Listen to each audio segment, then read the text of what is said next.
ఆలయం 108 స్తంభాలతో నిర్మించబడింది మరియు ఈ స్తంభాలపై 1000కి పైగా శివలింగాలు చెక్కబడి ఉన్నాయని చెబుతారు. ఇక్కడ భూగర్భంలో వెంకటేశ్వర స్వామి ఆలయం కూడా ఉంది. ఈ ఆలయం బిక్కవోలు నుండి సుమారు 4 కిలోమీటర్ల దూరంలో ఉంది.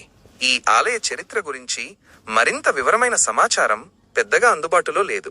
అయితే ఇది చాలా పురాతనమైన దేవాలయమని, భక్తులకు కొంగు బంగారమై కొలువైనదని స్థానికులు చెబుతారు.